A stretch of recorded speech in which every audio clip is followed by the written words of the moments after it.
Welcome back to Golden Rule Radio.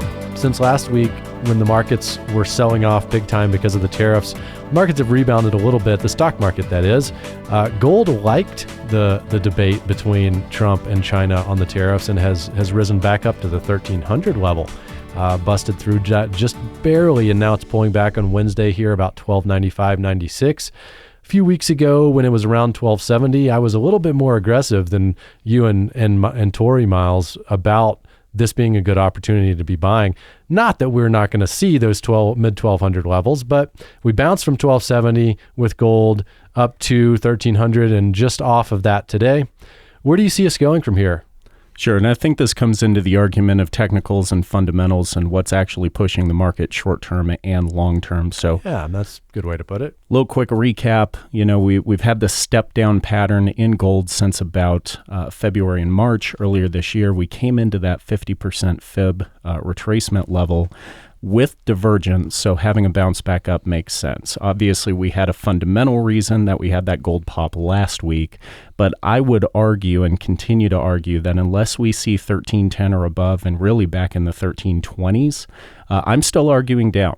You know, you have a three-step down divergence, you have a retracement of that divergence. That doesn't always signal a reversal. That could just be kind of a break in the short-term trend. So I'm sticking with 1245 as my low point on gold for those of you sitting waiting for an entry point over the next couple weeks. If we get above 1310, I actually probably would go ahead and pull the trigger on a purchase of gold at 1310, 1311. But in the meantime, I'm waiting for a slightly better opportunity. Yeah, and I think over the next few weeks, you are very likely to be right. It would line up with the seasonal pattern that we've watched over the last few years with gold bottoming in this May to July timeframe. After this pullback, sure, if we get it, August, September, after the weakness seasonally that we should have, what happens? Well, and let's not forget we're halfway through May already, so we're not talking too far down the road.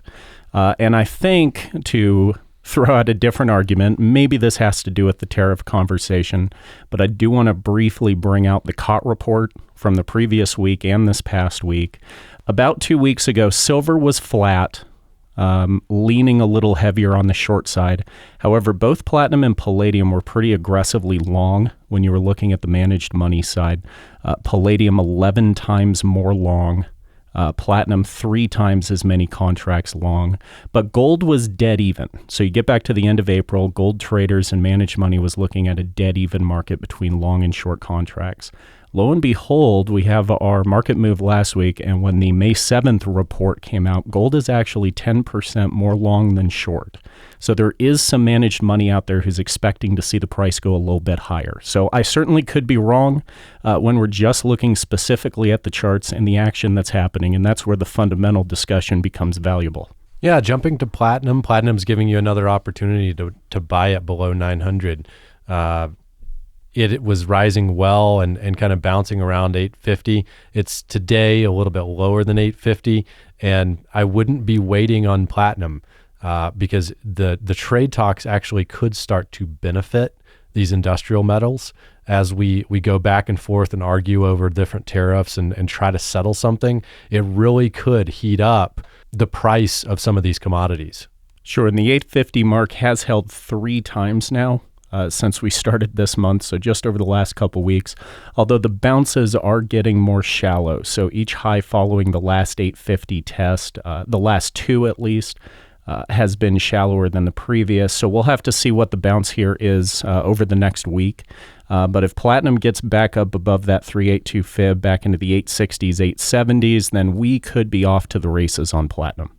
And what do we say about palladium? I mean, it's just been defying the rest of the action in the precious metals market, and it is touched just below 1,300 for the first time since almost the first of the year. So it's gone down to a newer low. It's bounced back up above 1,300, but has it peaked? Do you think that we've seen the top or what? Sure, it's certainly been defying the other metals both on the upside and the downside, but volatility begets volatility, I guess.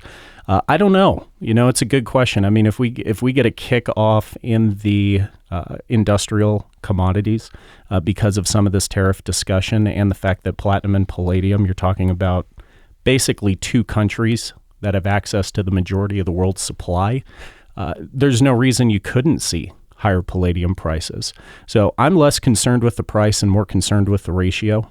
So does palladium go up? Well, maybe. But does palladium go up faster than some of its sister metals, like rhodium, or in our case, the one we're interested in, platinum? Sure, and one of those countries you're mentioning is Russia. And Russia seems to be aligning with China relative to what the trade wars are going on between the U.S. and China. So I would kind of, if you're going to take sides here, you'd say Russia and China are probably on kind of the same side. U.S. is on the other side, obviously. And if things heat up, you could just see these commodities take off because there are a lot of them coming from Russia. Sure. And, it may be birds of a feather.